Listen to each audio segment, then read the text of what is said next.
Welcome again to the Myos Power Panel. Today we have a wonderful guest, Dr. Joel Fuhrman. First, would love to introduce you to everyone. Joel, could you please give a little bit about your background and a little bit about your clinical practice? Well, I'm a board-certified family physician, practicing nutritional medicine now for more than 35 years. I'm a graduate of the University of Pennsylvania School of Medicine.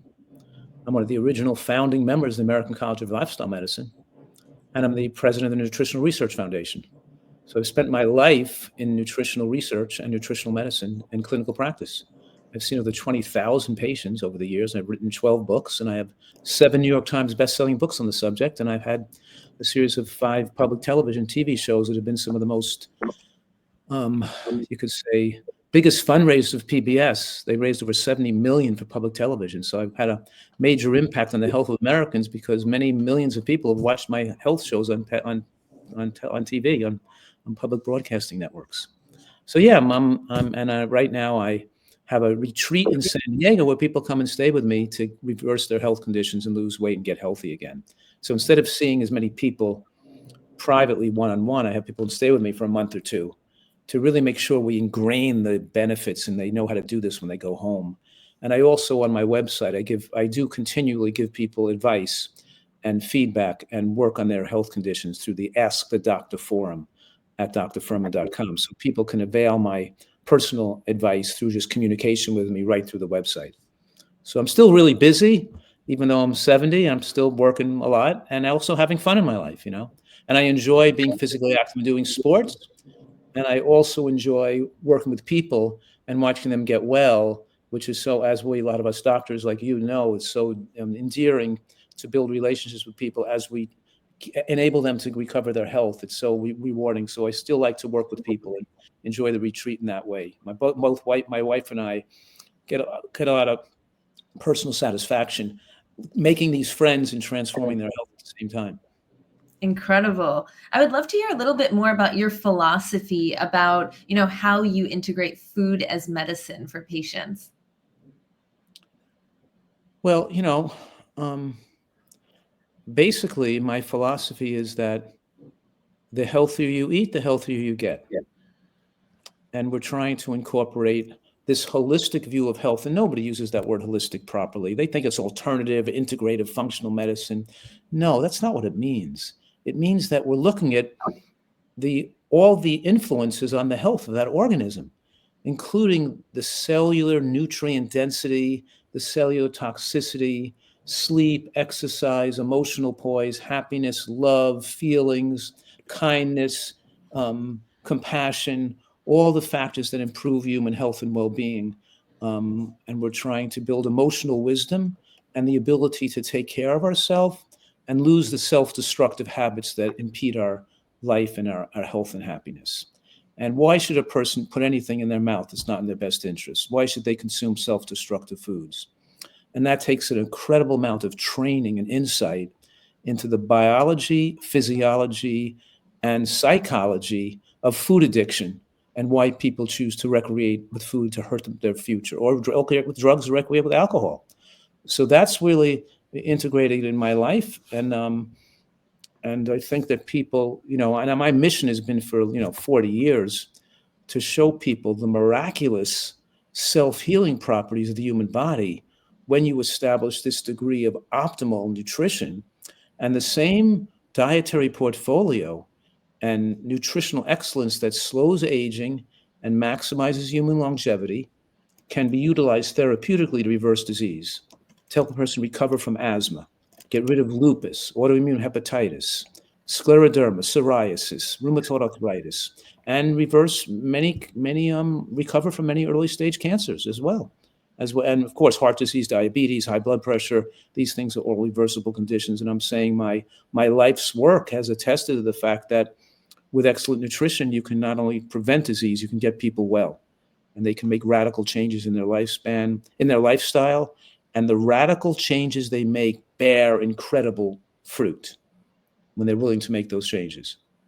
So I'm a motivator too, telling people, well, what do you want to have happen? Do you want to just to lose a little weight, or you want to totally get rid of your diabetes and become non-diabetic and get rid of your psoriasis completely and get off all your drugs and get rid of your sleep apnea and depression, or you really want to make the change and you're willing to, and they'll say, yes, I want to go fully on board. I want to fully make that full change. And I said, well, then the first step is you no longer make any choices what you're going to eat. I'm going to make those choices for you. And you're not going to decide whether you like it or not, or whether you think it's the right food or wrong food. You're just going to let me have my scientific testing on you to see if I put these elements in your body, what happens. And then once we get through that first month, then we could talk about how much you liked it, enjoyed it, and whether you're going to enjoy this way of eating more than your old diet. Because I can promise you with time and learning the recipes, learning the flavorings and the seasonings and how to improve your taste muscle, that you will eventually love this as much as your present diet. But you can't be in that judgment stage right at the beginning. The first thing we have to do is do what's necessary to get you well. Do you agree? You're going to really do what I tell you with no slip-ups, really see the magic that can possibly happen? And they say, yes, I'll eat sawdust if you want, if you can get rid of my rheumatoid arthritis. If you can get me off my inhalers and waking up in the middle of the night to breathe asthma medications, I'll do anything you want. Let's do it. So let's get this done and let's see the magic of what your body can do. And so, yeah, that's the fun part. And so, my niche is not to water it down and to give people what they want to hear. So I think there are a lot of doctors doing lifestyle medicine and different types of, nutritional, but a lot of them have watered it down to the point to make their message more broadly acceptable to the masses. And I don't do that. I want to make sure that what I'm giving people is most effective. And if less people want to do it, that's okay with me. But I don't want to sell out those people who really want to make those changes and get the maximum benefits out of it. So I'm going to keep my message to focused on what's best for people and not to water it down to make it more socially acceptable. Yes, this makes sense. And as an integrative practitioner, I fully agree with you. And I always think about what is in the best interest for the patient and what are their overarching treatment goals. And so on that note, I have a question for you. So I know nutrition general principles are there when it comes to, how we can help people with longevity and aging powerfully. What are some of the, let's say, top 5 foods or, classes of foods that you recommend for nearly every patient? Of course, knowing that, nutrition is personalized depending on what the patient is trying to achieve. Well, that's the perfect question to give me because that's what I do. I have an acronym that answers that question. The acronym is called GBOMBS, GBOMBS, which stand for those 6 foods that have the most proven anti-cancer and longevity promoting effects that are also anti-angiogenic. And we'll talk about that, what that means, anti-angiogenic. And the foods GBOMBS refer to greens, beans, onions, mushrooms, berries, and seeds. 6 foods. It's greens, beans, onions, mushrooms, berries, and seeds. And with regard to green vegetables, for example, we are a green vegetable dependent animal. And the intraepithelial lymphocytes that line our digestive tract, that are defenders of the gates of the castle, that are the beginning stages of our immune system and initiate the healthy bacteria and immune surveillance and all the ability to fight cancer, are green vegetable dependent messengers. There's the messengers which the aryl hydrocarbon receptor, which fuels the intraepithelial lymphocytes, is fueled on green vegetable substances. And we want the diet to contain 5 types of green vegetables, ideally, 5 different types of green vegetables, right?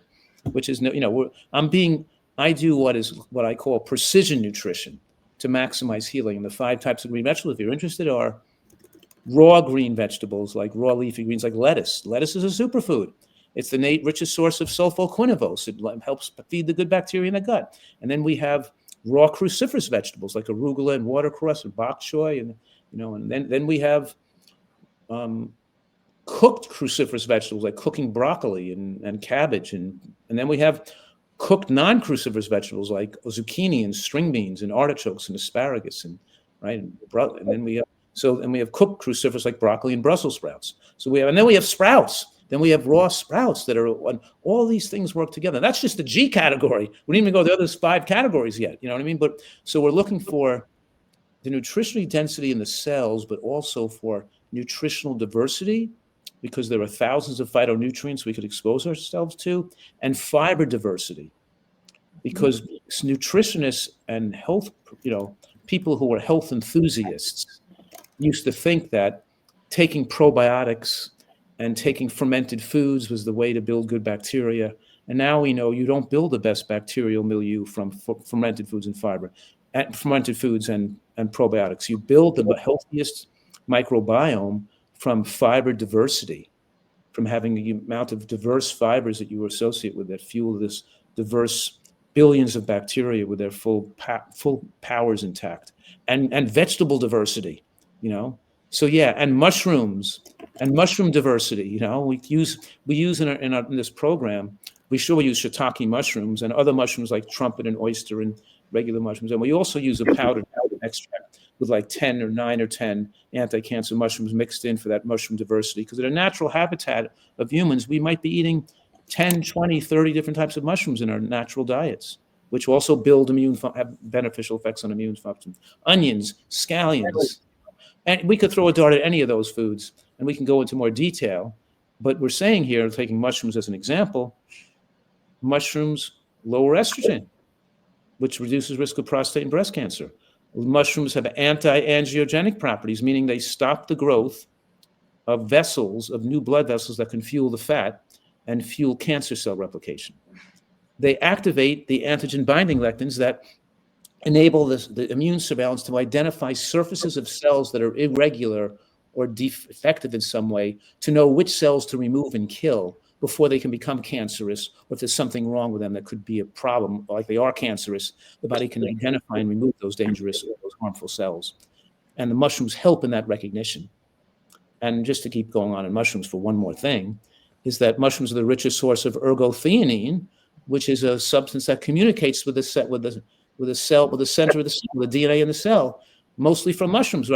It's so fascinating how our body cells are integrated and have a symbiotic relationship with certain levels of nutrients found in mushrooms. Who would have thought, that we have cell surfaces receptors to accept nutrients that come from mushrooms? It's crazy. So yes, those foods, we try to incorporate those foods. Sure, people can have different, allergies, food sensitivities, but most people, the vast majority of people, that type of scrutiny is not important, because it's really the healthy diet works for the vast majority of people. Rare individual that needs ultimate customization where they can't eat certain foods and have to eat more. That's relatively rare. Most people do best on the healthiest diet, and we just describe it. Yeah, that makes sense. And so how do G-BOMBs play a role in muscle health and longevity in particular? Well, that's also a really good question. Because you know why that's such a good question? Because we can modulate our IGF-1 levels, which is a major factor, both affecting our longevity, the aging of our brain, and whether we're going to have the right degree of muscle growth, prevent sarcopenia, osteoporosis. So we want the IGF-1 to be moderately low, and we modulate our protein levels to keep it from not getting too low. What I'm saying right now is this. Let me clarify. I'm saying we have about a dozen studies over the last 5 years showing that as animal protein increases in a person's diet, so does their risk of premature death, and their lifespan shortens accordingly in a dose-dependent manner. And it does so in a great inverse relationship to the raising IGF-1 level, that as the IGF-1 gets higher with increasing animal protein, their lifespan and the risk of death accordingly goes down accordingly. And that lowering animal protein, which lowers IGF-1, gets to a point that these same studies show that increasing plant protein increased lifespan, whereas if you go to a vegan diet that doesn't pay attention to protein adequacy, like you just eat white rice and bread and oils or cookies, or you eat a diet of mostly fruit, that as we age, the bioavailability of protein goes down, and IGF-1 could go too low and be unfavorably low, causing muscle wasting, sarcopenia, osteoporosis, and be linked to higher rates of immunosenescence, which means weakening of the immune system as IGF-1 gets too low from lack of protein in the diet. So even though as animal protein goes up, we shorten lifespan, as we reduce or eliminate the animal protein, we have to pay attention to plant protein adequacy, which drops IGF-1 into the favorable level, but doesn't allow it to go excessively low. And that plant protein adequacy is met with all these longevity studies that show that when you mix nuts and seeds and beans and green vegetables together, you increase lifespan for many reasons besides being protein adequate. So greens, nuts, and seeds and beans are the most protein adequate plants, and they are the three plants that, when mixed together, have the most effect at promoting human lifespan. So we're talking about IGF-1 dropping, yes, but not dropping to levels where you lose the ability to create and maintain muscle mass. Yes. And I would love to double click a little bit on protein, because I know in the media right now, that is the biggest discussion of how much protein we should be getting. Should we be upping our protein? But there's not a lot of discussion of, how protein plays a role with movement and how it plays a role with our level of activity and, other facets of our daily living. So I would love to hear your perspective on, what is the adequate amount of protein for, different subpopulations? Well, I coined the term nutritarian. And nutritarian, is the diet style I recommend, right? And it just means super healthy, rich in nutrients, and adequate in all respects. And among plant-based diets, a nutritarian is unique in that it does recommend that people have adequate protein, adequate fat, and within the caloric range that's best, the caloric window that's best suited for that individual. We all have our ideal caloric window based on our basal metabolic rate, our size, our activity level, right? And so a person who's like LeBron James at 6'9" or something, at 200 and some odd pounds, needs more calories. He's exercising all day long. He may need 4,000 calories a day, where an average person who's working behind a computer or a desk may need 1,400 calories a day. A huge caloric window there between 1,400 and 4,000, most primitives, but most Americans are consuming way over their caloric window. They're consuming too much fat, too much carbohydrate, and too much protein. And I make the joke, I always say that, and it's not really a joke. I say half of what we eat meets our needs, and the other half meets the needs of our doctors. Because the only proven methodology to slow aging is caloric excellence, hitting your calories right on your caloric window. And I call that moderate caloric restriction, but it's not really caloric restriction.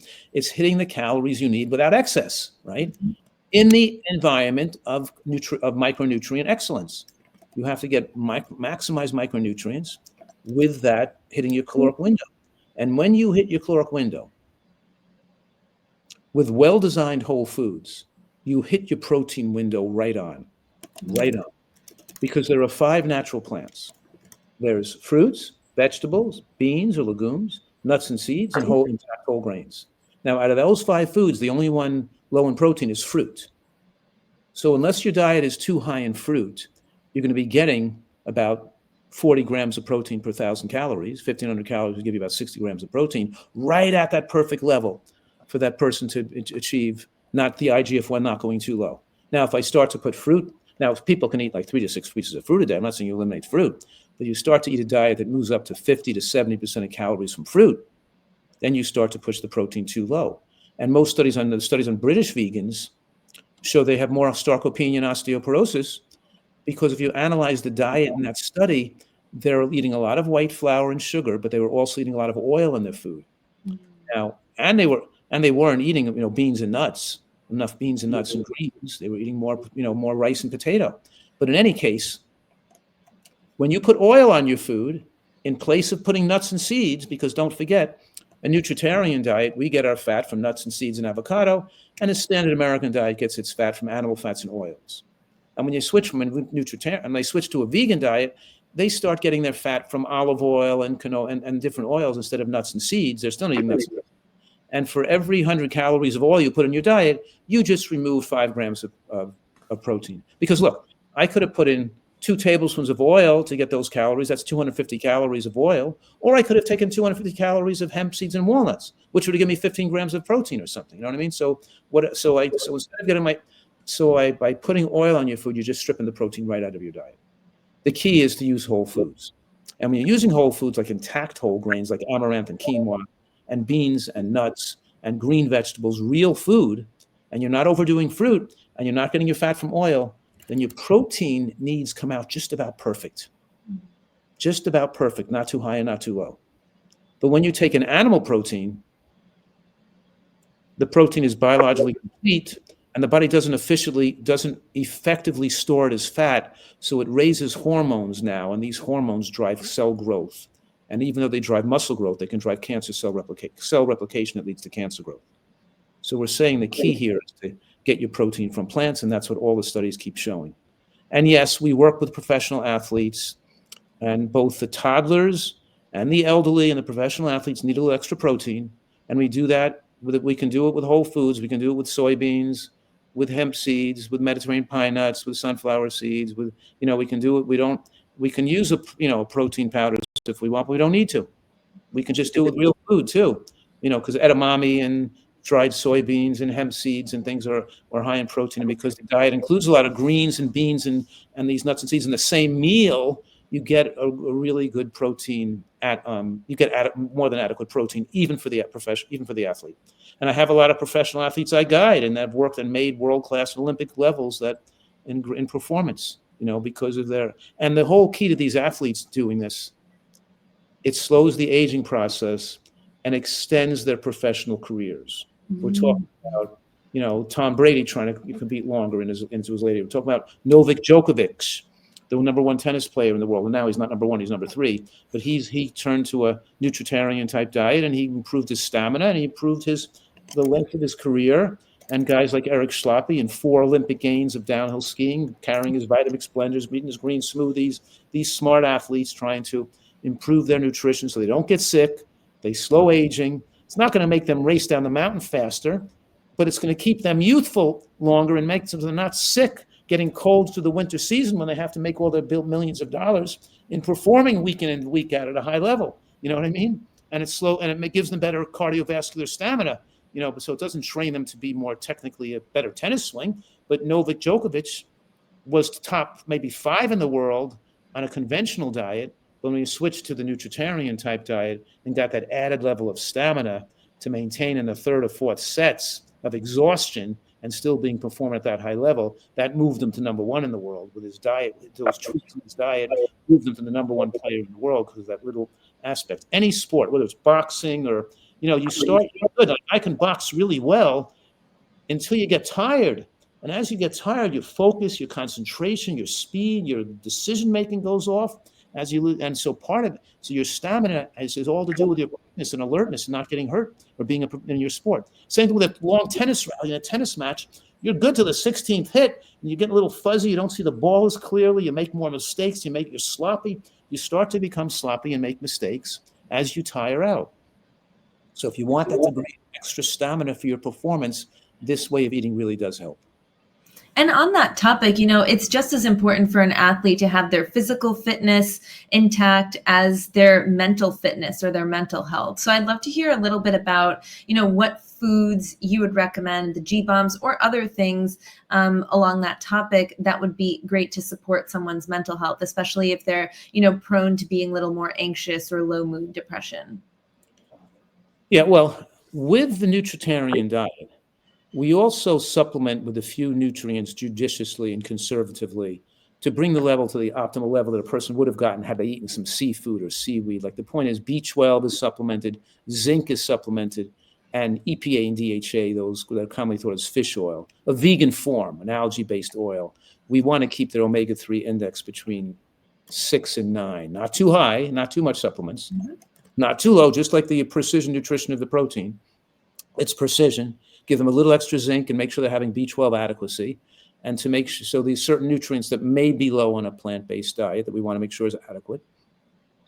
And then you're saying for mental health, so we give them more EPA if they have mental health challenges, because EPA can get into the brain faster and more effective for mental health challenges. And then we give them things like saffron, 5-HTP, and maybe a little bit of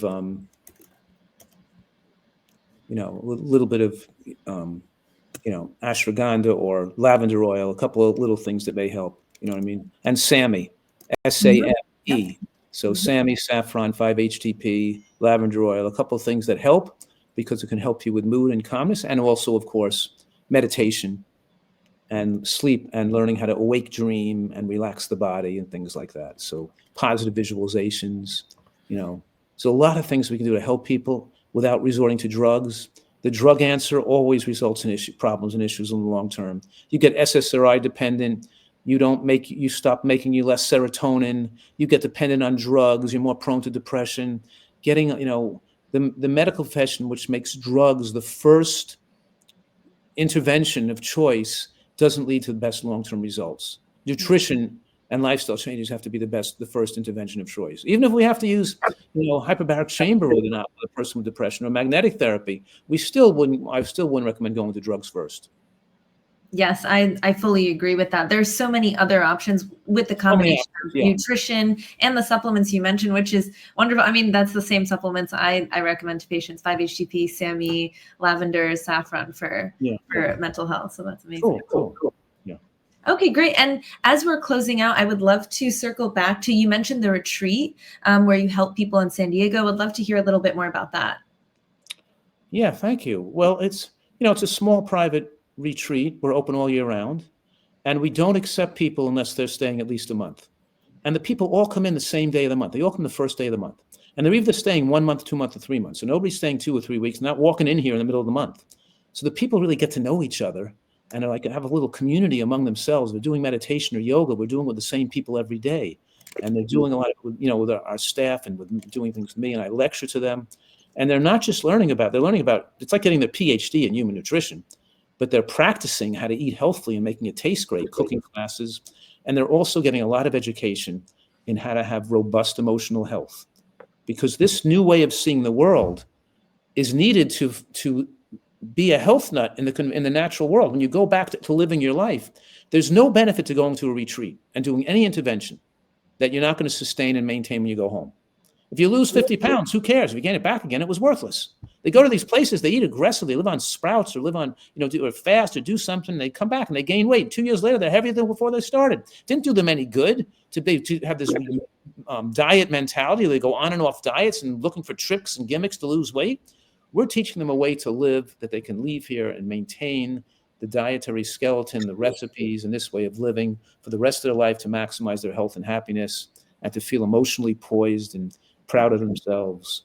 And so there's a lot of training on emotional health and emotional wellness, because it enables people to be a leader and not succumb to peer pressure to recreate with dangerous foods when they leave here. So it's all about starting them from day one, and how can we have this person learn how to live this way when they go home? We know they're going to lose weight and do well here, but we want to make sure they succeed and keep losing weight and keep going in the right direction. And 80% of the people that come here are off their diabetic medications and off their blood pressure medications in the first month. In the first month, their blood pressure is resolved, their high blood pressure is resolved, they've lost 15 to 25 pounds, they're on their way, they're doing great. But it's like an addiction. People need enforced abstinence. They need to learn this information. Because most people with addicts switch from one addiction to another. They go from alcohol to donuts, and they go from cocaine to alcohol and donuts, and they go to cookies, and they don't really just start to live healthfully. So it's a whole different mindset. And I enjoy the work because I feel that we've reduced recidivism, and we have effective long-term benefits that are superior to other places and other methods. You know what I mean? Yeah, and I think that's the core point, is that how are we going to help people once they leave the retreat? Because oftentimes retreats, people feel amazing when they're there, but how are they going to continue those practices? So I think that really does make your opportunities stand out. Exactly. Yeah. Okay, amazing. Well, thank you so much for your time. How can people learn more about you and learn more about the retreat? Thank you. drfuhrman.com.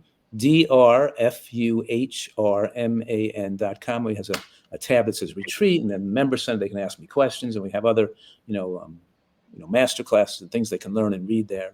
2,000 recipes. So, yeah, thanks for that. And I'm really, my pleasure and my honor for people to help people and to be doing this and to have people trust in my advice. So I really, thanks for the opportunity. Yes, of course. Well, thank you so much. And thank you to everyone who tuned in live. We'll be posting the recording on YouTube. And if you have any questions for me or for Dr. Fuhrman, please do not hesitate to reach out. All right. Thank you so much. Bye-bye. Bye-bye. Take care.